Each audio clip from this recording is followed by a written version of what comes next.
বাংলাদেশে সম্প্রতি একটা ঘটনা ভাইরাল হয়েছে যে একটা মেয়ে এসএসসি পরীক্ষায় ভালো রেজাল্ট করছে।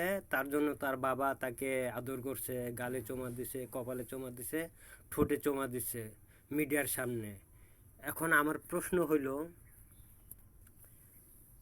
এই বিষয়ে অনেকে অনেক কমেন্ট করছে, নেগেটিভ পজিটিভ কমেন্ট করছে। আমার প্রশ্ন হইল,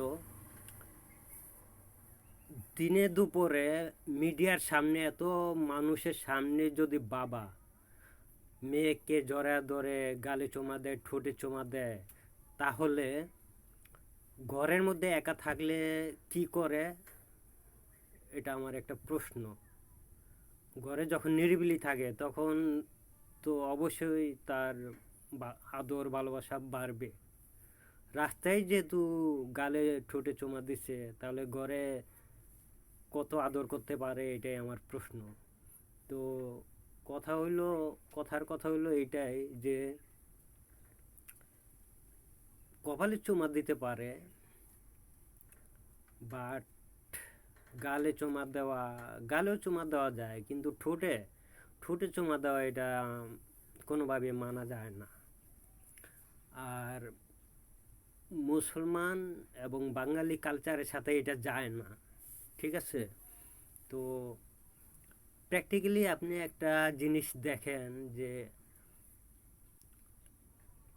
মেডিকেল সায়েন্টিফিকশন কি বলে, মেডিকেল সায়েন্স কি বলে, একটা প্রাপ্তবয়স্ক মেয়ের ঠোঁটে যদি আপনি 1 মিনিট চুমা দিতে থাকেন, তাহলে তার শরীর অটোমেটিক গরম হয়ে যায়, ঠিক আছে? তখন সেই মেয়েটা কি করবে? 16 বছরের উপরে যদি মেয়েটার বয়স হয়, প্রাপ্তবয়স্ক হয়, তাহলে মেয়েটা কি করবে? তখন সে তার বাবা নাকি কে ঠোঁটে চুমা দিতেছে সেটা দেখবে না, ঠিক আছে? তার শরীর যখন গরম হয়ে যায়, তখন শরীর তার ঠান্ডা করতে হবে, নাহলে তো মাথা নষ্ট, মাথা হ্যাং হয়ে যাব।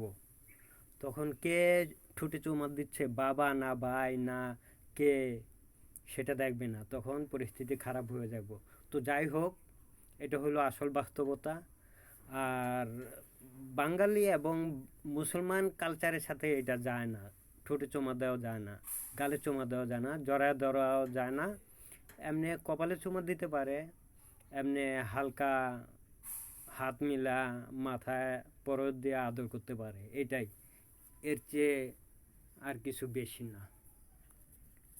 ওকে দর্শক ভাই, আপনারা কি মনে করেন প্লিজ কমেন্টে বলবেন।